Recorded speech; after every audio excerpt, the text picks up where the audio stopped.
حال ہی میں ایک کتاب چھپی ہے، ڈاکٹر سید رضوان علی ندوی، وہ محقق ہیں تاریخ کے، انہوں نے بڑی تاریخی تحقیق کے بعد جو باتیں بیان کی ہیں وہ میں آپ کے سامنے رکھ رہا ہوں۔ عرب میں جنوب مغرب کی کونے میں جہاں یہ یمن بھی آباد ہے، اس کے اوپر نجران ہے، اسی علاقے میں یمامہ کا علاقہ کہلاتا ہے۔ یہاں ایک قبیلہ آباد تھا، بنو تمیم۔ یہ جو لوگ تھے بڑے کرخت مزاج، جنگجو، اکھڑ، ضدی، اور جس بات کو ایک دفعہ مان لے اس پر اڑ جانے والے اور مر مٹنے والے۔ یہیں سے فتنہ پہلا اٹھا تھا۔ سب سے بڑا جو نئے جھوٹے نبی کھڑے ہوئے تھے ان میں سب سے بڑا تو مسلمہ کذاب تھا، یہی تو علاقہ تھا، اور اس کے خلاف اس فتنے کی سرکوبی میں کتنے صحابہ، 1200 صحابہ ایک جنگ کے اندر شہید ہوئے، جن میں 500 جو ہیں وہ حفاظ تھے رضی اللہ تعالیٰ عنہ اجمعین۔ تو یہ لوگ جو یہ تھے بڑے زوردار تھے۔ اس قبیلے کے بارے میں حضرت عمر رضی اللہ تعالیٰ عنہ نے ایک بڑی عجیب حکمت عملی اختیار کی۔ ان کو وہاں سے اکھاڑ کر اور ایران کی سرحدوں پر آباد کر دیا، اب جہاں پر جہاد ہو رہا تھا، تاکہ ان کے اندر جو یہ جنگجوئی ہے یہ اب اس مقصد کے لیے استعمال ہو، اب وہ دارالاسلام کی توسیع کے مقصد کے لیے استعمال ہو، اور وہ ہوئی۔ حضرت عمر نے 2 چھاؤنیاں بنائی تھی رضی اللہ تعالیٰ، کوفہ اور بصرہ، کیونکہ ظاہر بات ہے کہ اب جو اسلام کا دائرہ پھیل رہا تھا اور اسلامی حکومت پھیل رہی تھی، اور زیادہ تر جو ہے مشرق کی طرف پھیل رہی تھی، ایران اور خراسان وغیرہ کی طرف، تو اب مدینے سے اس کا کنٹرول اتنا آسان نہیں تھا، فاصلہ تھا، تو چھاؤنیاں بنائیں تاکہ یہ اس سرحد کے اوپر یہ موجودہ مرکز رہے، یہاں فوجیں موجود رہیں، کہیں کوئی بغاوت ہو تو اس کو کچلنے کے لیے وہ قوت فوری طور پر دستیاب ہو سکے۔ یہ لوگ ہیں کہ جو عبداللہ ابن سبا کی فتنے سے سب سے زیادہ متاثر ہوئے۔ ان کی مزاج میں وہ کمی تو تھی نا، حضرت عمر بھی ان کا جو ایک مضبوط کنٹرول تھا انہیں دبائے رکھا ہے، اور ان کا رخ جو ہے ایک دوسری طرف موڑ کر اس سے اسلام کو فائدہ پہنچایا۔ لیکن اس کے بعد جب فتنہ جو آیا یہ عبداللہ ابن سبا، تو سب سے بڑھ کر یہی لوگ اس کے ماننے والے، اور انہی میں سے وہ لوگ تھے جنہوں نے جانیں بھی دے دی ہیں، جنہیں حضرت علی نے زندہ جلایا ہے، اس لیے کہ وہ کہتے تھے کہ علی خدا ہے۔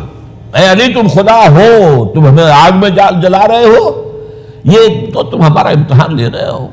وَلَنَبْلُوَنَّكُمْ بِشَيْءٍ مِّنَ الْخَوْفِ وَالْجُوعِ وَنَقْصٍ مِّنَ الْأَمْوَالِ وَالْأَنفُسِ وَالثَّمَرَاتِ۔ اب وہ اس آیت کو اپنے اوپر منطبق کر رہے ہیں۔ تو یہ جو کرخت لوگ تھے،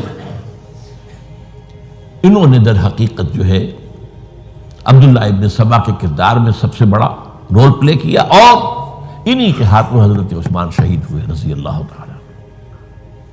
اور اس کے بعد انہوں نے حضرت علی رضی اللہ تعالیٰ عنہ کو اپنے گھیرے میں لے لیا، کیونکہ انہی کی کثیر تعداد موجود تھی مدینے میں جب حضرت عثمان شہید ہوئے۔ اس کے بعد اب ظاہر بات ہے کہ کوئی نہ کوئی تو خلیفہ ہونا چاہیے تھا۔ حضرت طلحہ سے کہا گیا، انہوں نے معذرت کر لی، حضرت زبیر سے کہا گیا، انہوں نے معذرت کر لی۔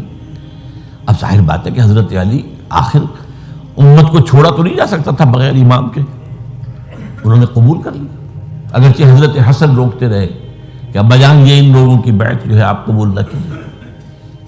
حضرت حسن تو ان میں سے ہیں جو حضرت عثمان کے دروازے پر کھڑے تھے پہرے دار کی حیثیت سے، حسن اور حسین رضی اللہ تعالیٰ عنہ، انہیں تو معلوم تھا فتنہ جو کون لوگ ہیں۔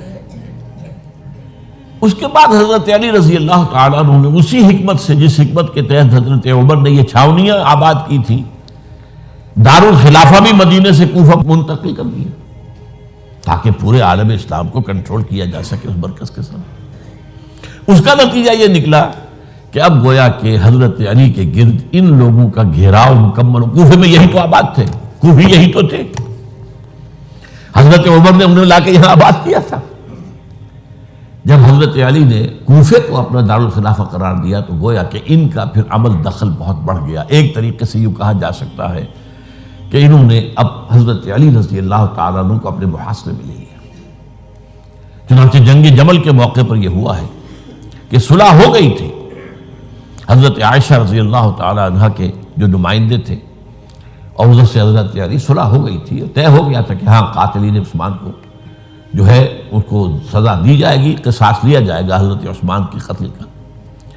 لیکن ان لوگوں نے 10,000 آدمی کھڑے ہو گئے کوفے کے اندر، ہم سب قاتل ہیں عثمان کے، لو قصاص ہم سے اگر لے سکتے ہو، جس کے نتیجے میں اور انہوں نے جنگ شروع کر دی۔ اور جب جنگ شروع ہو جائے تو پھر اس کے بعد تو کوئی نہیں دیکھ سکتا کیوں شروع ہوئی، کیسے شروع ہوئی، کس نے شروع کی، اب تو یا مارو یا مرو، دو ہی باتیں ہوتی۔ 10,000 مسلمان ایک رات میں شہید ہوئے جنگ جمل میں۔ اب اس کے بعد حضرت علی رضی اللہ تعالیٰ عنہ کی خلافت جو ہے حضرت امیر معاویہ نے ماننے سے انکار کر دیا۔ جب تک قاتلین عثمان کو سزا نہیں دیتے ہم بیعت نہیں کریں گے۔ یہ نہیں کہ دعویٰ کیا ہو کہ میں خلافت کا حقدار ہوں، یہ نہیں، لیکن یہ کہ آپ کو ان کو سزا دینی چاہیے۔ اب یہ تھا وہ مخمصہ جس میں حضرت علی رضی اللہ تعالیٰ عنہ وہ فرماتے تھے کہ میرا ساتھ دو تو میں ان قاتلین عثمان سے سزا جو ہے ان کو سزا دے سکتا۔ ادھر انہیں پتا تھا کہ میں سرنڈر کرتا ہوں تو مجھے علی تک تو پہنچنے کوئی نہیں دے گا، راستے میں ختم کر دیں گے رضی اللہ تعالیٰ عنہ۔ تو یہ پیچ تھا ایک جو ایسا پڑا ہے۔ اب اس میں جب حضرت معاویہ اور حضرت علی کے مابین فیصلہ کن جنگ ہوئی، جنگ صفین جسے کہتے ہیں، جس میں 70,000 مسلمان ایک دوسرے کی تلواروں، تیروں، نیزوں سے قتل ہوئے۔ اس موقع پر حضرت معاویہ کی طرف سے ایک آفر آئی، قرآن مجید کو نیزے پر اٹھا کر لوگوں نے کہا کہ یہ خوریزی بند کر دو، ہم قرآن کا فیصلہ ماننے کو تیار ہیں۔ حضرت علی دیکھ رہے تھے کہ یہ اصل میں میری فتح کو شکست سے بدلنے کا پروگرام ہے، تقریباً فتح میری ہو چکی ہے، لیکن یہ جو طبقہ تھا یہ ان کا نہیں، بڑی ٹھیک بات کہہ رہے ہیں، وہ مانیے ان کی بات، جنگ بند کی۔ انہوں نے ہی یہی لوگ تھے جنہوں نے مجبور کیا حضرت علی کو کہ وہ تحکیم پر رضامند ہو جائے۔ اس کے بعد تحکیم میں جو معاملہ ہوا، حضرت علی حضرت عبداللہ ابن عباس کو اپنی طرف سے حکم بنانا چاہتے تھے، یہ ہٹ گئے نہیں۔ یہ اکھڑ اڑ جانے والے لوگ، اور یہی اصل قوت تھے، وہاں ساری طاقت تو انہی کی تھی۔ تو انہوں نے ابو موسیٰ اشعری کو اپنی طرف سے مقررہ، وہ بہت نرم خو آدمی تھے، انہیں بڑا۔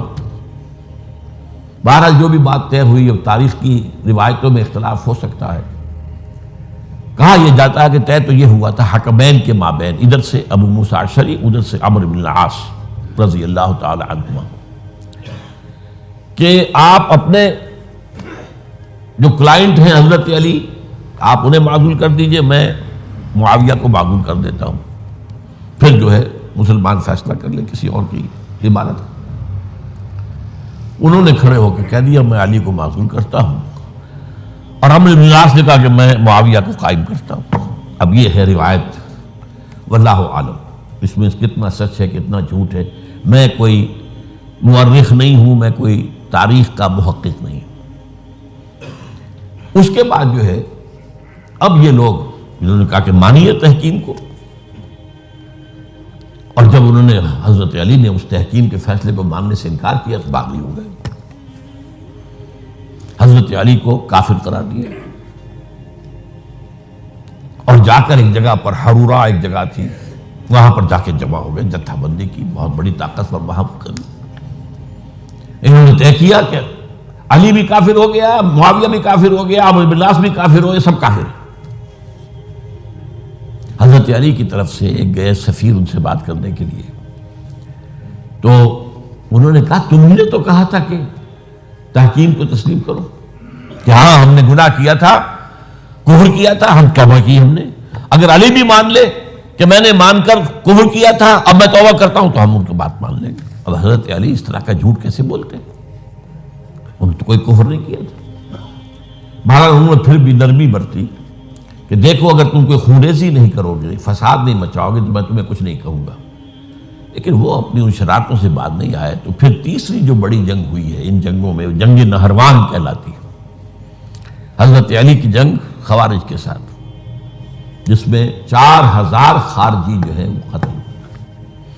اور یہ بات اب آپ نوٹ کر لیجئے کہ یہ لوگ جیسا کہ اکھڑ بھی تھے لیکن اپنی بات پر ڈٹ جانے والے تھے، لیکن ساتھ ہی دیندار بھی تھے، نمازی اور روزے دار بھی تھے۔ یہ اس طرح کے لوگ نہیں تھے کہ جو فاسق اور فاجر ہو، بس یہ مزاج کا ایک ہے جس بات دل میں بیٹھ گئی اڑ گئے۔ تو یہ اصل میں انہوں نے پھر فیصلہ کیا کہ اور تو ہمارے بس میں اب کچھ نہیں ہے، ان تینوں کو قتل کر دیا جائے، علی کو بھی اور معاویہ کو بھی اور عمرو بن العاص کو بھی۔ تو ایک جگہ ان کی سازش ہوئی، 3 آدمی معین ہو گئے، ایک ہی وقت کا طے فیصلہ ہو گیا، فلاں تاریخ کو فجر کے وقت تم جاؤ، وہ تم کوفے کی جامع مسجد میں، جب علی نماز جماعت کرا رہے ہو خنجر مارو انہیں۔ اور یہ اس کا نام ابن ملجم تھا، خارجی، یہ وہی لوگ بنو تمیم کے لوگ۔ دوسرا جو تھا وہ دمشق میں حضرت معاویہ کو قتل کرنے شہید کرنے کے لیے پہنچ گیا۔ تیسرا مصر پہنچ گیا حضرت عمرو بن العاص کو۔ اب یہ بات اللہ کی طرف سے ہے، یہ تو اس کی مشیت ہے، اس کا فیصلہ ہے۔ حضرت علی پر وار کارگر ہوا، آپ شہید ہو گئے۔ حضرت معاویہ پر وہ وار ذرا اوچھا پڑا، زخمی تو ہوئے لیکن آپ کی جان بچ گئی۔ عمرو بن العاص اس روز مسجد میں کسی معمولی کی وجہ سے، عذر کی وجہ سے فجر میں آئی نہیں سکے، لہذا حضرت علی کی شہادت ہو گئی۔ اب یہ ہے اصل پس منظر، کن لوگوں نے کیا شہید، اصل میں وہ سمجھ لینے کی بات ہے۔ یہ خوارج نے شہید کیا، لیکن خوارج کا فتنہ سبائی فتنے ہی کا آف شوٹ ہے، اسی کے ذیل میں ہے، اسی کی ایک شاخ ہے، اسی کا ایک نتیجہ ہے۔ یہ خوارج جو ہے بعد میں بھی ان کی مسلسل جو ہے وہ جنگیں رہی ہیں۔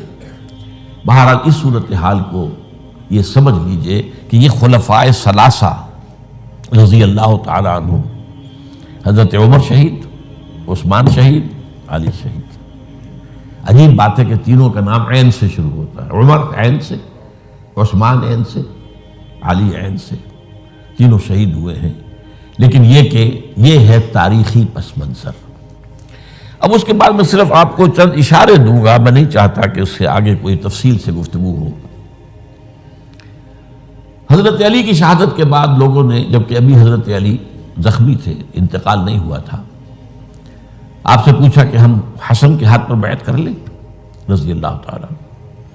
آپ نے فرمایا نہ میں تمہیں اس کا حکم دیتا ہوں اور نہ روکتا ہوں، یہ تمہارا معاملہ ہے، عبد المسلمین ہے، مسلمان فیصلہ کر لیں جس کو چاہیں۔ چنانچہ حضرت حسن رضی اللہ تعالیٰ عنہ کے ہاتھ پر بیعت ہو گئی۔ اب معاملہ ٹھہرا حضرت حسن اور حضرت معاویہ کے مابین۔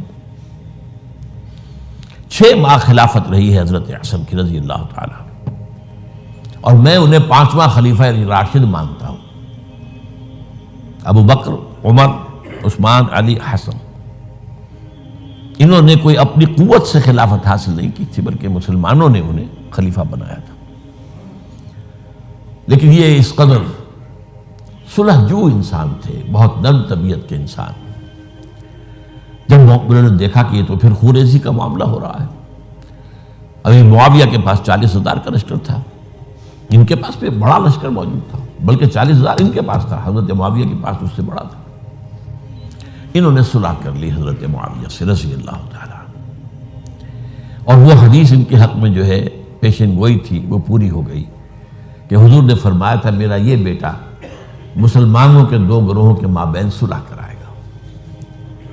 یہ سن 41 ہجری کا واقعہ ہے، جب صلح ہو گئی اور حضرت حسن دستبردار ہو گئے اور امیر معاویہ کو اب خلیفہ تسلیم کر لیا گیا۔ اس کو عام الجماعہ کہتے ہیں، یعنی وہ انتشار اور تفرقہ جو صوبائی فتنے سے شروع ہوا تھا، اگرچہ اس کا نقطہ آغاز تو بالفعل بنا شہادت عثمان، پھر وہ جنگ جمل اور جنگ صفین اور جنگ نہروان، اور اس کا ایک نتیجہ جو نکلا وہ کیا تھا کہ اسلامی حکومت کی حدود کی جو توسیع ہو رہی تھی وہ عمل رک گیا۔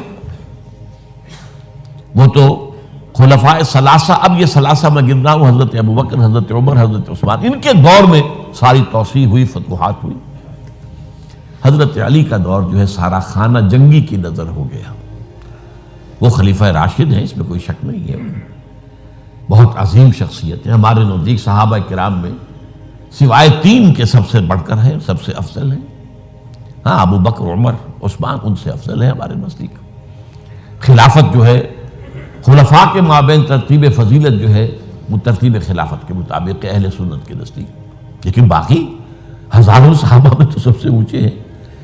اس حوالے سے حضرت علی کا کوئی قصور نہیں ہے رضی اللہ تعالیٰ، ان کی کوئی کوتاہی نہیں ہے.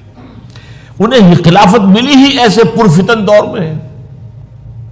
اگر کہنا جو ہے اگرچہ روکا گیا ہے کہ یہ کلمہ لو مت استعمال کیا کرو، اگر یوں ہوتا تو یوں ہو جاتا، لیکن یہ کہ بہرحال ہمارا سوچنے کا ایک انداز ہے. اگر حضرت علی کو اول دور میں خلافت ملی ہوتی تو ان کے کچھ اور نتائج اور ہوتے. اب یہ پرفتن دور کے اندر خلافت ملی، خانہ جنگی ہو رہی ہے، اور جو حالات میں نے آپ کو بتائے ہیں، ظاہر بات ہے کہ وہ دور جتنا نہ ذرائع آمد و رفت ایسے تھے، نہ ذرائع مواصلات ایسے تھے، نہ کمیونیکیشنز ایسی تھیں. وہ تو یوں سمجھیے کہ دارالخلافہ کے اندر کے حالات جو ہیں بس وہیں پر فیصلہ ہو رہا تھا. یا پہلے مدینے میں ہوا، حضرت عثمان شہید ہوئے، اور یا پھر کوفے میں ہو گیا. وہ تو اصل جو بھی طاقت اس مرکز کے اندر جس کے پاس طاقت تھی، اسی نے جو بھی اپنا فیصلہ ہے وہ منوا لیا. بہرحال یہ جو حضرت حسن نے مصالحت کی ہے، جس کی بنا پر ہم تو انہیں سلام کرتے ہیں، ان کا احترام کرتے ہیں، انہوں نے خانہ جنگی ختم کی، فساد جو ہے اس کی جڑ کاٹ دی، تعامل جماعت ہو گیا، اب امن ہو گیا. اور نوٹ کیجئے اس کے بعد 20 برس تک امیر معاویہ کی حکومت رہی ہے. 20 برس اور کامل امن رہا ہے. اس میں یہ بھی ہے کہ ان کے تدبر کو بھی دخل حاصل تھا. یہ بھی ہے کہ انہوں نے کچھ طاقت کا استعمال بھی کیا. یہ بھی ہے کہ انہوں نے دلجوئیاں بھی کی لوگوں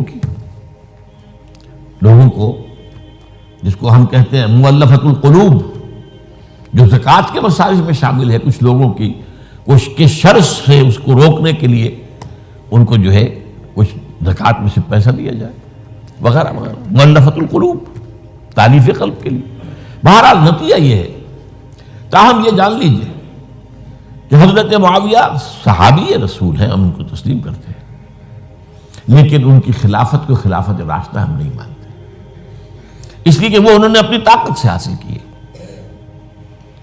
میں نے اسی لیے کہا حضرت حسن رضی اللہ تعالیٰ عنہ کی خلافت خلافت راشدہ ہے، لیکن حضرت معاویہ کی خلافت خلافت راشدہ، اگرچہ اس میں عمل رہا، اور وہ جو عمل رک گیا تھا، وہ جو مزید توسیع دارالاسلام کی، وہ دوبارہ شروع ہو گیا. خراسان کی طرف پیش قدمی شروع ہو گئی. ادھر پہلا بیڑا بنایا حضرت معاویہ نے رضی اللہ تعالیٰ عنہ، اور یہ بحیرہ روم کے بعد جزائر کو فتح بھی کیا. انہی کے زمانے میں مسلمان فوجیں جو ہیں استنبول تک پہنچ گئی، قسطنطنیہ کی فصیل تک پہنچ گئے.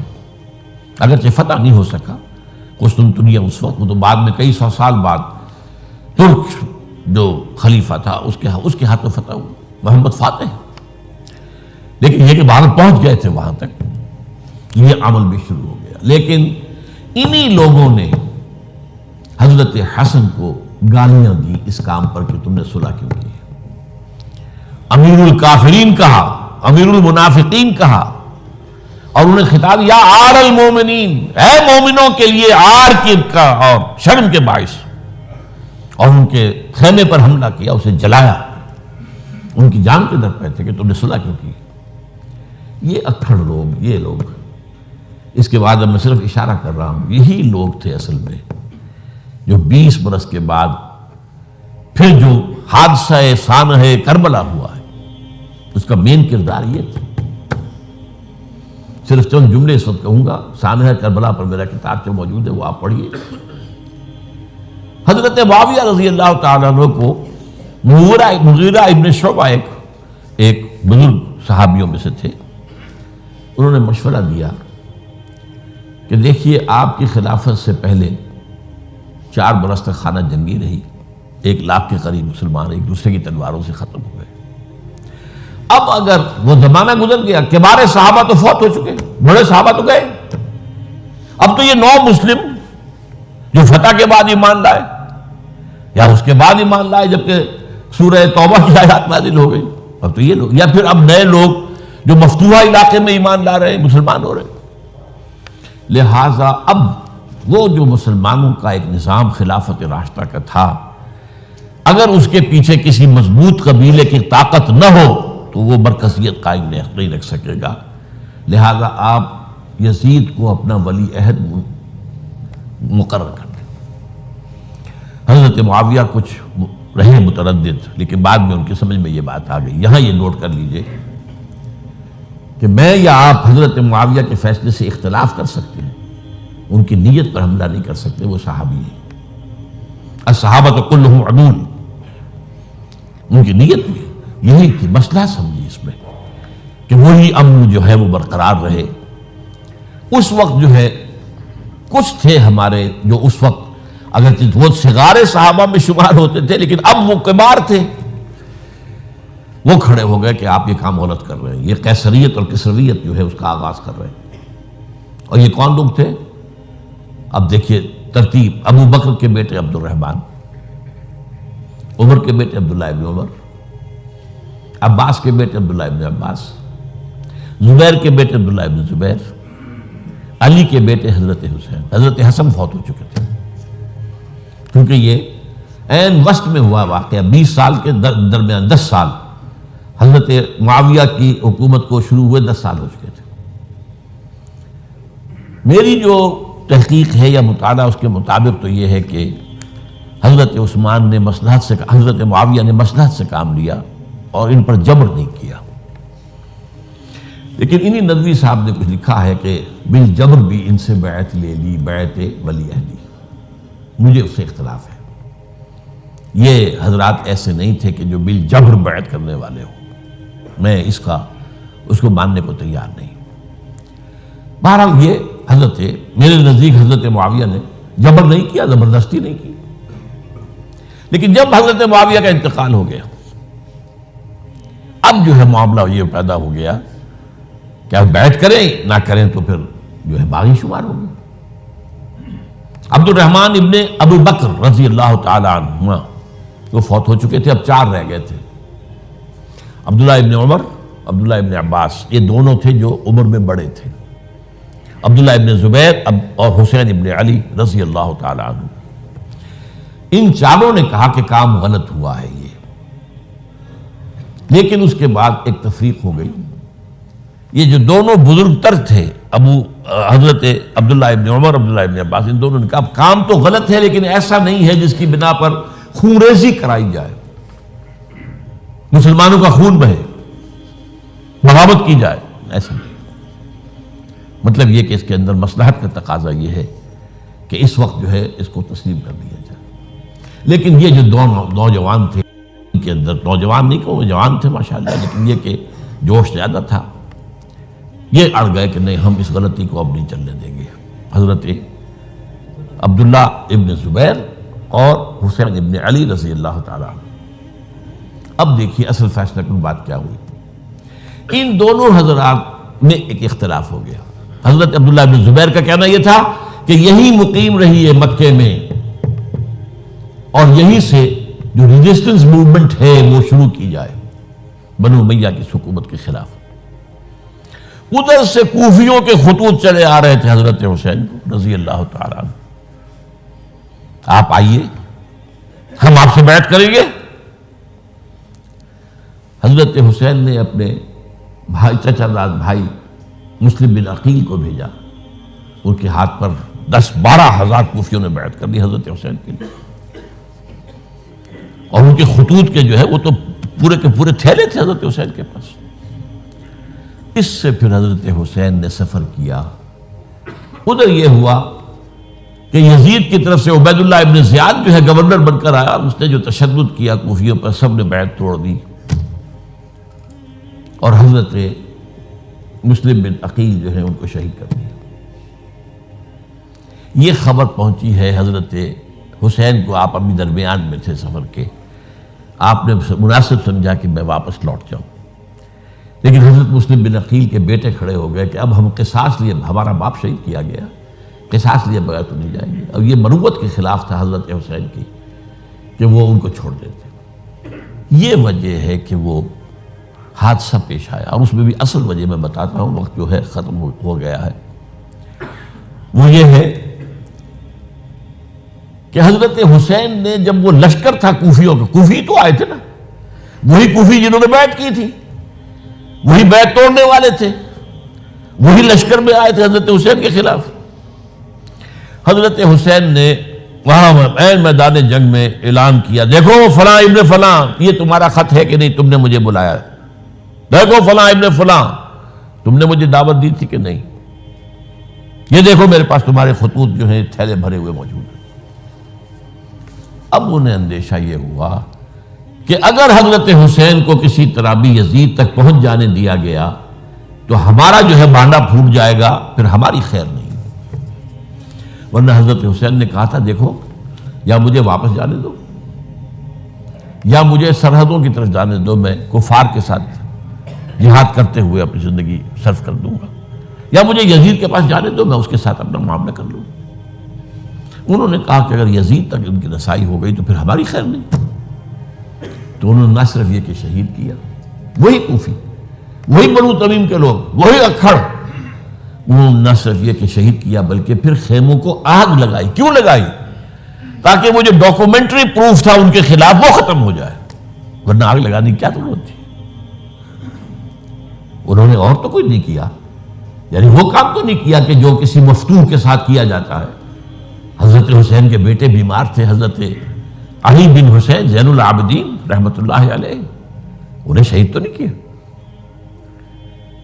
جو خواتین تھیں جو ان کی کوئی بے حرمتی نہیں کی۔ یہ نہیں کہا کہ اب یہ تو جیسے کہ خوارج کہتے تھے جو مسلمان کافر ہو گئے، مسلمان ہیں ان کے نزدیک کافر ہیں، ان کی بیویاں بھی حلال ہیں ہم پر، وہ تو کنیزیں ہیں، پھر فیصلہ یہ تو نہیں کیا۔ خیمے جلائے اس لیے ہے کہ وہ جو ثبوت تھا ان کے خلاف وہ ختم ہو جائے۔ یہ حادثہ فاجعہ بھی در حقیقت اسی سلسلہ سبائیہ، وہ فتنہ جو ہے اسی کا اس کی ایک کڑی ہے۔ یہ ہے وہ ہماری تاریخ کے جو ہمارا صدر اول ہے، اس میں جو یہ شہادتیں ہوئی ہیں ان کا تاریخی پس منظر۔ آج اسی پر اکتفا کر رہا ہوں۔ اقول قولی ھذا واستغفر اللہ لی ولکم ولسائر المسلمین والمسلمات۔